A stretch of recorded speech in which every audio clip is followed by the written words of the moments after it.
Tonight, like I said, we're going to be covering Operation Trust and how it's similar to what we see going on with the media, with the politics, with even the religious influence within some of these movements, as well as things like the Q movement, and how all this is wrapped up and utilizes the same Operation Trust framework that we see.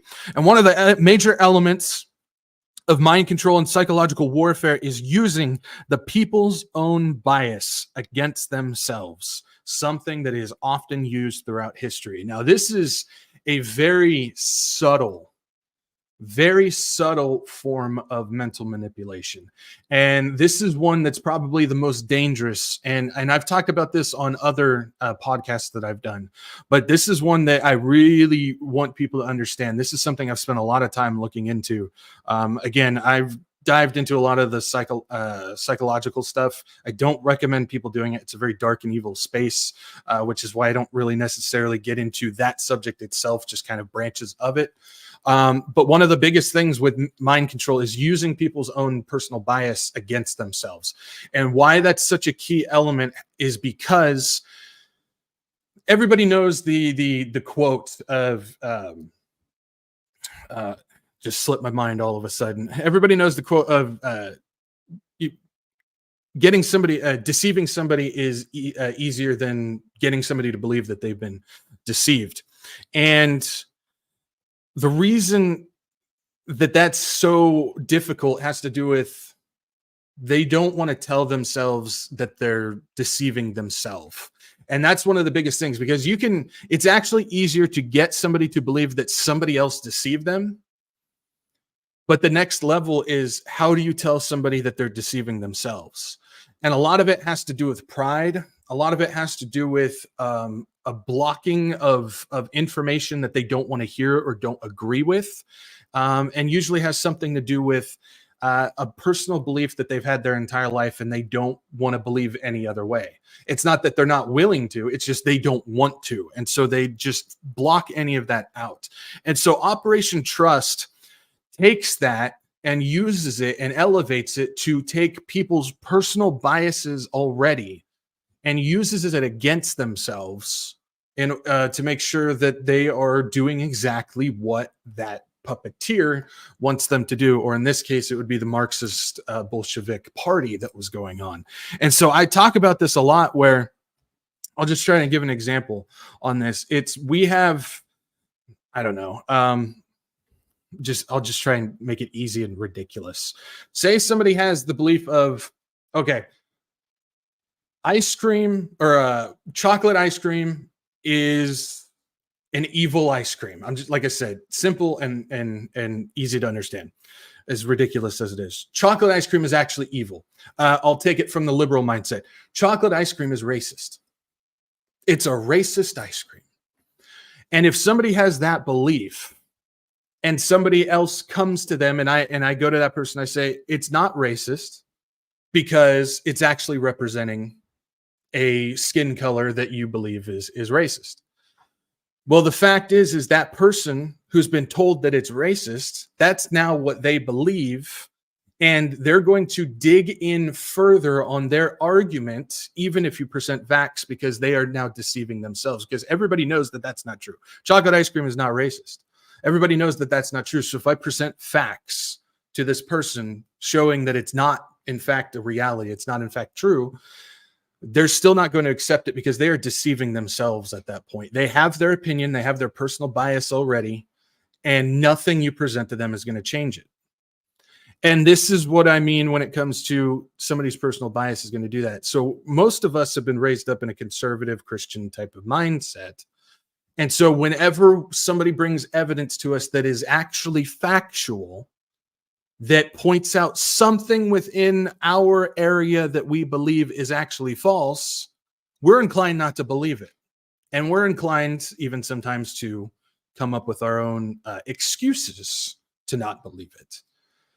And this is dangerous, because we're not allowing truth. We're not allowing facts. We're not allowing actual truthful information to enter in and then steer us in the direction of truth. We're not allowing that to come in based solely on our own personal bias.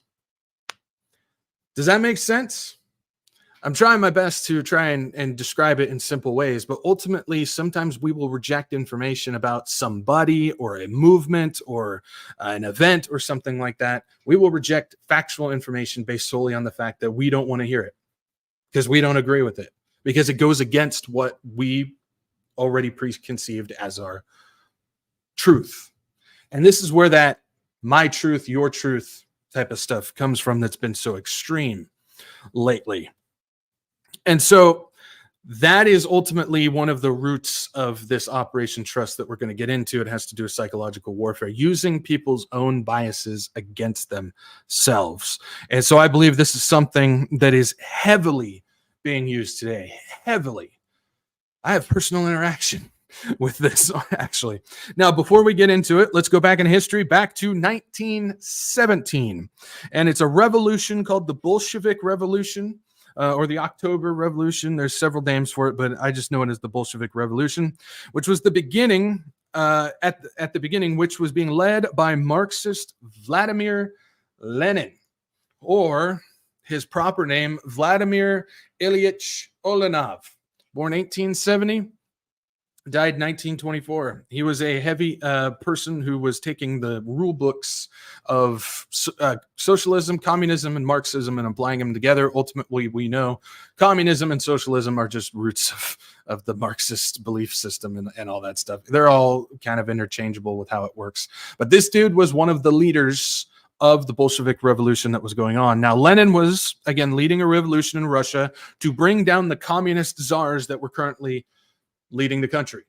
There's a couple men. We're not going to get into the whole history lesson of it because that's not the point of tonight. But there's a couple of men who were leading. They were the head guys leading communist Russia at the time. Now, there's a few points to make before we get into Operation Trust. And the first being, if you guys remember from part 2, regarding the Freemasons' 3 world wars. Well, we went over the first war from Pike, and this is where we kind of get a throwback of what we already talked about. So this was part of the letter of the Freemasons' plans for the 3 world wars. It says the First World War must be brought about in order to permit the Illuminati to overthrow the power of the Tsars in Russia and of making that country a fortress of atheistic communism. We can already see something here. What was Vladimir Lenin and the Bolshevik Party trying to do at the same time as World War I might add, trying to overthrow the Tsars of Russia? And the divergences caused by the Asian tour or agents of the Illuminati between the British and the Germanic empires will be used to foment this war. At the end of the war, communism will be built and used in order to destroy the other governments and in order to weaken the religion. So we could already see here that there was more to World War I than we already covered in part 2. We talked about how that was the beginning of creating the State of Israel, as well as that was the beginning of creating the one world government organization of the League of Nations. Well, now we can see there was something else on top of that. I will connect the Bolshevik Party to this plan here in just a second, but this all ties into the same thing, to remove the power czars in Russia.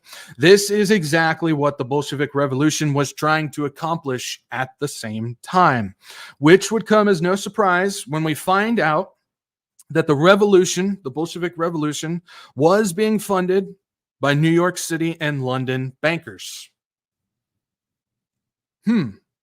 Including the Rockefellers, the Ryans, and a guy by the name of Jacob Schiff of Kuhn, Loeb, and Co., which, if you want to dive into their history, one of the main guys who was working through that organization was none other than John D. Rockefeller.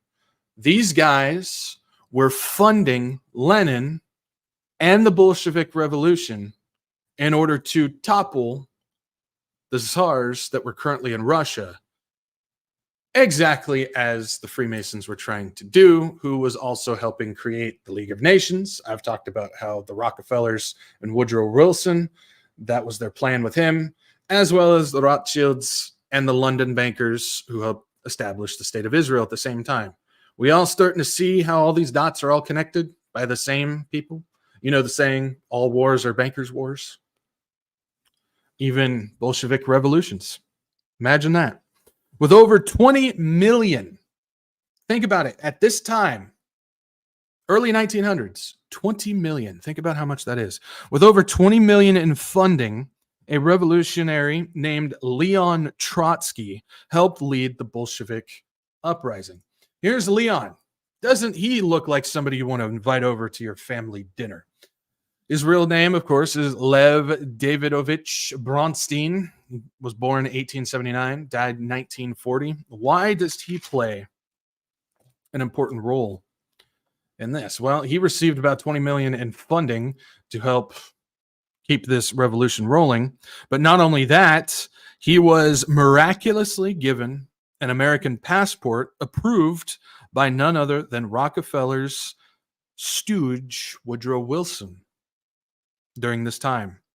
This allowed Trotsky to move between Russia and Halifax. So ultimately, Trotsky was imprisoned in Canada at the time, and they wanted to use him to help keep this revolution rolling. And so the Rockefellers got their stooge, Woodrow Wilson, to give them an American passport so he can head to Russia after they bailed him out, handed him a bunch of money, as well as different avenues for propaganda papers. He had a team of propagandists who the bankers were helping teach to help stir up the revolution, and sent him on his way to go do what they wanted him to do. We also have a cartoon by another Bolshevik by the name of Robert Minor, who was that cartoon was actually printed in the St. Louis Dispatch in 1911. Yes. Let's take a look at this, shall we? This is a real cartoon that was published 1911 by Robert Minor, and it shows Karl Marx with a book on socialism under his arm, surrounded by an appreciative audience of Wall Street financiers, including John D. Rockefeller, J.P. Morgan, John D. Ryan of National City Bank. He was one of the funders for the revolution, and Morgan partner George W. Perkins. Immediately behind Marx is Teddy Roosevelt, leader of the Progressive Party. Yeah, so we've got a full-on banker revolution happening in Russia at this point, fully funded by the same people who are getting all this other stuff done that we have already covered so far in past episodes. It is also believed that Minor was also financed by these men. He was one of the propagandists under Trotsky's team as well, before he was eventually arrested in Russia for revolutionary conspiracy. So he didn't get too far before he was arrested. With Marxist charismatic leaders and a Wall Street load of funding, the Bolshevik Revolution helped rewrite history in more ways than one. They did exactly what the Freemasons wanted to do, broke apart Russia into the USSR, as well as helped spread communism all over the place, took the czars out of power, as well as they came up with Operation Trust, which has been used in other psychological warfare campaigns as well. So how does this play into our PSYWAR series, since we just kind of went over a whole bunch of history? How does that play into this? Well, the Bolsheviks unleashed one of the greatest psychological campaigns in history. Obviously, it's called Operation Trust, which ran from 1921 to 1926 and was a two-pronged counterintelligence campaign. This is an interesting one. How they did it is, and I say it's genius, is evil, but it's genius. Because again, this isn't about a giant, propaganda, silence all the oppressors and opposers and all that type of stuff. No, they did it the other way that I started out talking about. They used people's own biases against them. And they used it in various different ways. And we're going to go through some of this. So what they did on one of these prongs that I was talking about is they created a fake anti-Bolshevik organization that would then identify all of the counter populi and allow the Marxists to fund disinformation into the network. Yes, they created a fake opposition group, which would allow them to identify those who were against the Bolshevik Party, as well as it allowed them to funnel disinformation into that organization, into all of the others who were against it, and they could get them to do whatever they wanted at that point. Does any of this sound familiar? The Soviet Union, GPU, which was the state political directorate at the time, formed the Monarchist Union of Central Russia, or the MUCR, in order to help distract and disrupt the opposition. Countless Bolshevik agents were within this fake resistance, helping lead a fake group of opposition. So they created this organization with their own fake agents, as well as these agents getting actual opposition on board to lead. So it was like a combination of those who actually were against the Bolsheviks, as well as the Bolshevik agents all at once. And then they used that in order to draw in more members and more resistance. And then they would bring in fake information. Now, this went far beyond just their own country at the time. This started playing effects into the information that was getting into Europe, which, as we know, New York City as well as London bankers were help leading this thing. It's amazing how it's all tied together, isn't it? What's fascinating is this is an idea that's been done in history on a mass level, but yet it's still something that people see as something that's just not possible to do to this day. But it's been done, and it's been done well. So I'll give you an example. We have something that looks very similar to the MUCR fake group that was created. I'll give you an example of the Q movement of today. And it's still going on today. Some people like to say that was something from a couple of years ago. And no, it's still going on today. It's very much alive today. It's basically the same thing. Now, I've talked about how the Q movement is a psyop. We don't know who created it and who's involved. Some people say, no, it's this person. Some people say, no, it's that person. We don't know. We have no idea. It's just theories at this point. But the Q movement is literally straight from Operation Trust playbook. The Q movement from the political level, we're not going to get into the whole pagan satanic level of it, because we that's a whole different subject. But just from the political level of it is the premise that a group of white hats are currently within the United States government under the direction of Donald Trump and JFK Jr. Yes, they believe that JFK Jr. is alive behind the scenes directing the Q movement right now. That's, again, an entirely different conversation for a different time. But ultimately, they believe that there are white hat government agents within the government now who are working under the directorate of those two guys. They have been in control. And this is what they believe. The Q movement believes that both Trump and JFK Jr. are currently in control of the military and other departments in the government, but have been silently working behind the scenes to identify the deep state agents. So they're building a giant book of the bad guys in government. That's right. Government people are currently working to identify the bad people in government. Okay? When the time is right, which according to the Q movement, there's been several times where the time was right, but they never came to pass, which is interesting. During a consciousness great awakening, Trump will order the deep state to take down, or order his agents to take down the deep state, and then JFK Jr. will emerge as the new leader. That's what the Q movement is in a nutshell on the political level. You guys, I'm sure, can see many faults within this. The whole time this demonic psyop has been in play, people have been given false information that has allowed the Luciferians to gain even more ground without obstacle. They've been able to utilize this psyop in order to continue to gain ground. This is exactly what Operation Trust was about.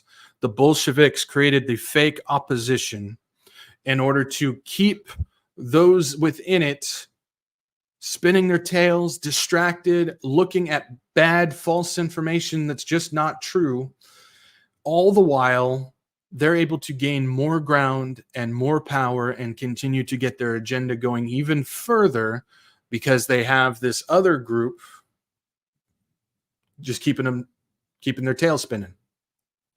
And this is ultimately what we see with the Q movement as well, is you see a whole bunch of people who have put their hope into this random online identity that continues to drop things. And if you actually want to dive a little bit further into it, you will notice many of the Q drops, intel drops that Q puts out, often used within it is a phrase called trust the plan.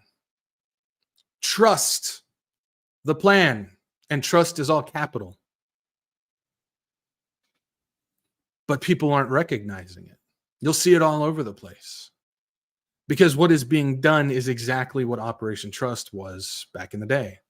Why is it able to work that way? Because the same people who funded and led the Bolshevik Revolution, who started Operation Trust, are the same people who are funding and leading the Q movement of what's going on today. They just repeated history. What's interesting is that the foundation of this movement is literally government fixing government. And yet those who claim to be the most awake cannot see the problem with that. And this is where using somebody's own personal bias against themselves comes into play heavily. Because the same people who are part of the Q movement for years, some of them for their entire lives, have been freedom fighters and patriots who have been shouting for smaller government, talking about how corrupt the government and the deep state is, and how we need to reduce them, and we need to get rid of all these departments, and we need to do all this type of stuff. But they are the same people who are now putting their trust into those who they believe to be within those same organizations that they've been against the whole time, and they're going to fix everything. You see how they're just chasing their tails? They have got people who have so much trust in a leader, a cult of personality leader, which we talked about last week, that they're willing to flat out reject their own principles that they've stood on for their entire lives, refusing to look at the facts, and using their own personal bias because they're caught up in the cult of personality, that they just refuse to admit the facts and the truth of what's going on because they have trust in this guy and in this movement that's ultimately one giant psyop. They claim that the goal is to remove deep state actors. At the same time, they've been adding deep state actors. But those are the white hats, right? Not exactly. See, a lot of people would look at what I just said and go, dude, that's just way too deep. You're wearing a tinfoil hat. You're off your rocker. You have no idea what you're talking about. That's why I started out with the history of where this came from, because it's already been done in history. You can't tell me that they can't plan something and execute something like that when it's already been done in history.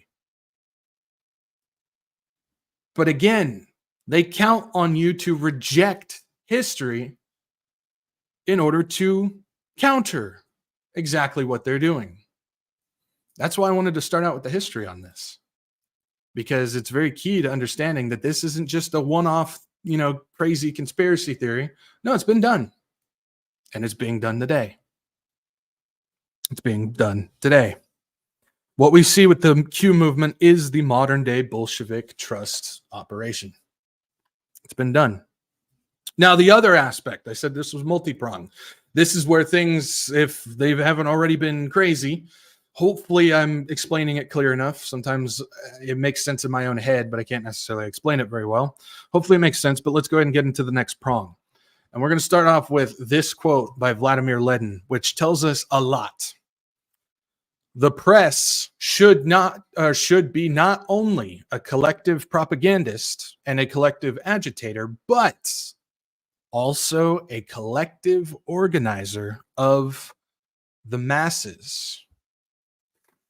Okay, this is key because what we have been told, and I'm using that specific language on purpose. What we have been told is that the media is being used to make their oppressor look bad. According to Operation Trust and according to Lenin, we're going to flip that on its head. We're going to make the media demonize somebody so badly that it's actually going to cause more people to jump behind him.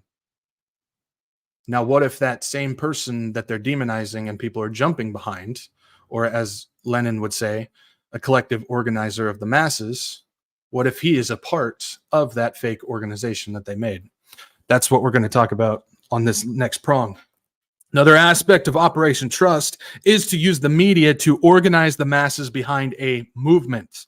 Now, we often think that that would entail promoting themselves and attacking the opposition.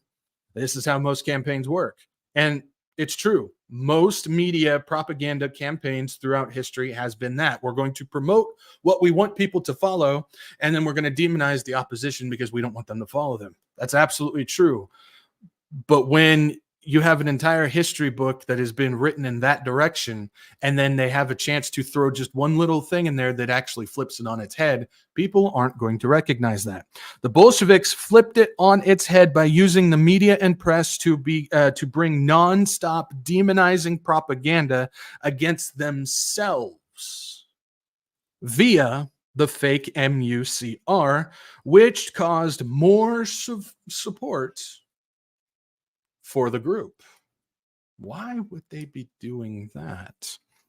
We have actually seen this in action today, as the media has been on a multi-year campaign to absolutely shred somebody and his camp, which, if you look at what's going on today, has only caused a mass surge in support for him.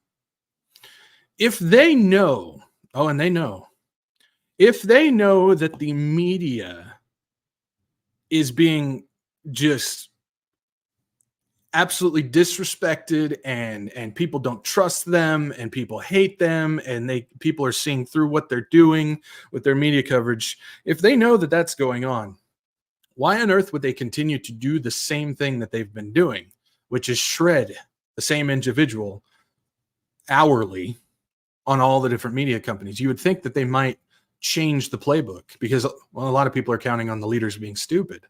Most of them are, but we're not looking at the leaders. We're looking at the puppets, or the puppeteers that are controlling the leaders. And so what they do is they continue to demonize a specific individual, and people are going to get sick of it. And then they're going to throw their support behind that guy. Now, what if that guy is a part of that fake group that they just created? Well, for the past, since 2015-ish, it's been against one specific individual who at this point stands for the same principles and wants to get the same things done that the opposition wants to do. But yet the movement behind him, under people's own personal bias, continues to grow. The psychological war on the minds of the masses with Operation Trust has to do with gaining the trust of people through fake opposition, controlled opposition, and reverse psychology. I kid you not. This is what they came up with during the Bolshevik Revolution. This Operation Trust and reverse psychology media campaign has been something that they have pulled out of their pocket. I would say not very often, because it's more effective when it's not used very often. But we are witnessing the same thing today, where we have a Q movement throwing their trust behind, I would declare, and I know many people would disagree with me, controlled opposition in the name of Donald Trump. They've created this fake organization with this fake savior, so to say, and they use the reverse psychology media campaign, which has caused a flood of support for their own guy without people realizing it. Why? Try to tell somebody that they're deceiving themselves. Doesn't work very well. And so it's working flawlessly. History repeats itself. Remember that the Bolsheviks also placed their own agents within the opposing camp to feed bad information, very similar to what the CIA has been doing when it controls other media outlets in the world. This is your controlled opposition. So you have people who are being fed bad information, whether they are an actual agent or just somebody being used, a useful idiot. And then they come out with this hot story, this big information against the bad guys.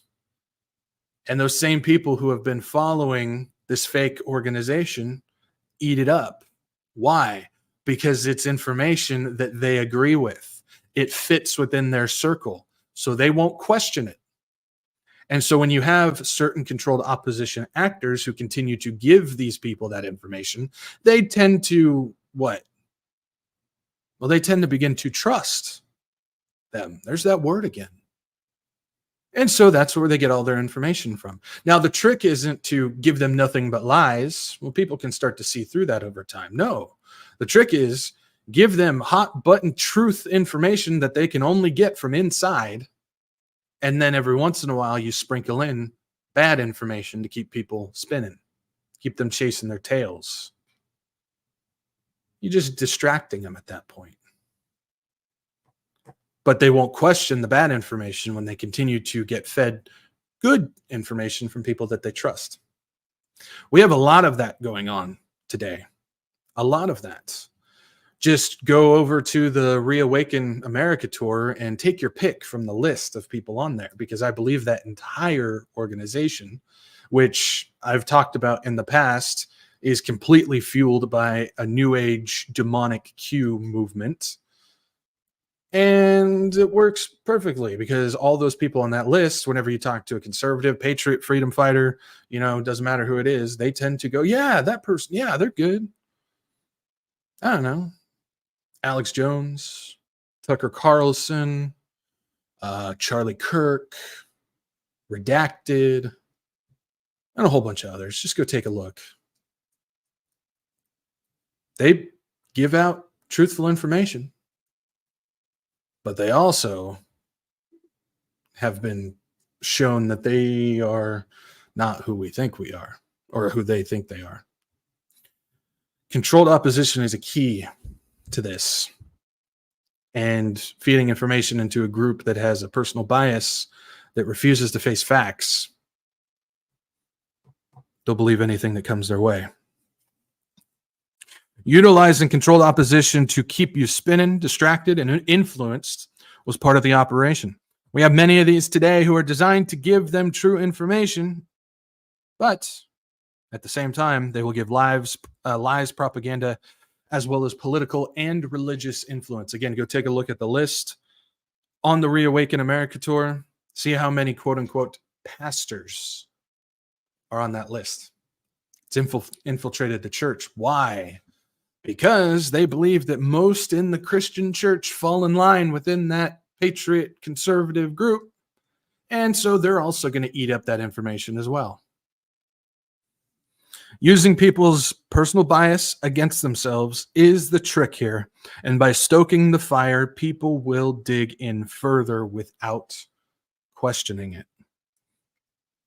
That's something that I've seen a lot as well, and I talked about this at the very beginning. If you present factual information and set it down in front of somebody who believes another way, and it goes against what they believe, they will flat out reject it, dig in deeper. They will dig a even deeper trench to fight from, and they will not listen to anything that you have to say. I've come across this myself. I literally have presented, you can't refute it. You can't argue against it. But because it showed somebody that they believe or they like in a bad light, and it goes against something that they believe, they just won't, they'll reject truth. They will flat out reject truth. And they're counting on it. They are absolutely counting on it. Operation Trust was truly a work of genius. I mean, you can't argue against that. It's evil, it's wrong, but it's genius for what they're trying to accomplish. And again, I will repeat this. It's already been done. So what's stopping them from doing it again now? I believe that they are. This is truly a manipulation of the mind that cannot be looked past. It's very subtle as well. This isn't, as extreme as some of the other stuff that we've talked about in this series, but this is absolutely, again, I think the subtle stuff that they do is actually a lot more dangerous than some of the most extreme stuff. And this is definitely in there. What's even more genius about it is that it shows that the truth behind one of the most well-known, and I'm going to make sure you guys hear this. It shows that the truth behind one of the most well-known and most quoted lines, but the wisdom within it is often never used. There is a quote that is used all the time by a lot of people on the conservative side, repeated all the time, but the wisdom within it is never followed. What quote am I talking about? Those who cannot remember the past are condemned to repeat it. This was written in 1905 by George Santayana. Yeah.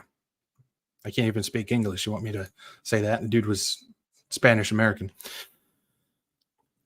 That quote is thrown around all the time. Those who don't know history are doomed to repeat it. No, those who don't remember history are doomed to repeat it. I see all the talking conservative heads who repeat that quote all the time. But see, the difference is they're always talking about when it comes to things like communism and socialism and stuff. And yeah, maybe that's true. But they don't realize that part of that history that is often forgotten is Operation Trust. Who are we to trust at this point? Me? No, don't even trust me. Go and look this stuff up for yourself. I say it all the time. Don't take my word for it. Go and look it up. No, the only thing we can trust is Jesus Christ and his word. But the problem is, whether people want to admit it or not, and most of them won't, is they take their favorite leaders and their words almost as golden truth and placing it on the same level as their Bible. I see it all the time, but they will never admit it. Oh, no, absolutely not. I have no, I don't do that at all. And then they go on to reject factual information based solely on the words of what their favorite person told them. If you're going to reject factual information and put somebody else's words above that, yeah, you're basically putting that on the same level as the word of God at that point. You're just, again, not willing to admit that you have deceived yourself at that point. We see the same psychological campaigns being used against us, but continue to fall victim to them without knowing or even refusing to believe them to be possible. Why? Because they've gained your trust. Because these opposition leaders have gained your trust. And that's exactly what Operation Trust was based on. Creating a group for them to gain your trust, to keep you distracted and loaded with misinformation so they continue to go about their work without any obstacle in their way. And I believe that's exactly what we're seeing today. The same elements of that are being put into practice today with what we see going on. Mainly, again, this is on the political level, but ultimately, I mean, we can see some of this stuff entering into the church now, where it's just even pastors and organization leaders have completely lost their way, where now it's not about preaching the word of God or a message of hope and salvation, but now they've just gone full on political rallies in their churches every Sunday. And then they cover it up going, well, this is, we're just speaking about the current events going on. Okay, but where is Jesus in all of this?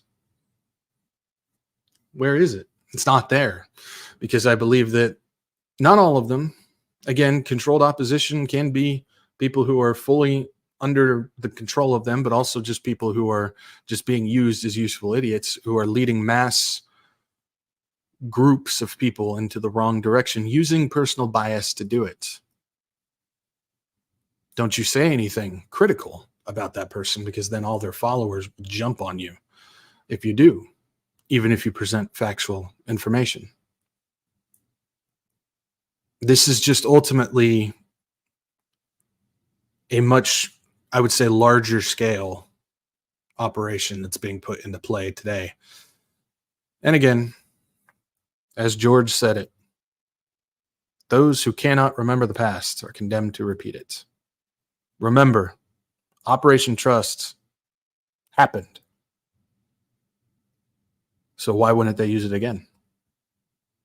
Something to keep in mind on that. So this was a little bit of a shorter one. I know that. But I didn't want to, try and cram anything else in here and not give it its due. But I believe that this operation, this psyop, psychological warfare, mental manipulation program, that was fueled and funded by the same bankers who are fueling and funding what's going on today, is fully in effect. And I think we need to make sure that we understand what's going on. When we talk about Matthew 24, do not be deceived. Often people take that in the direction of, hey, look at what the left is doing. They're deceiving people, without realizing that the deception is much more useful and dangerous when it enters into your own camp. But the problem is that would require you to admit that you have deceived yourself. I want you guys to think about that. Truly, think about that. I know a lot of people may have already tuned me out at this point because, again, I'm being critical of their camp. But just think about that. Why on earth would Jesus give us so much warning about deception? And we just think it's just the obvious stuff that's over on the left. There's no way I'm being deceived in my own camp. There's just no way. I think that's where it's most dangerous and most useful for Satan, personally. The best deception is against the person who doesn't believe that they're being deceived. Think about that one for a minute.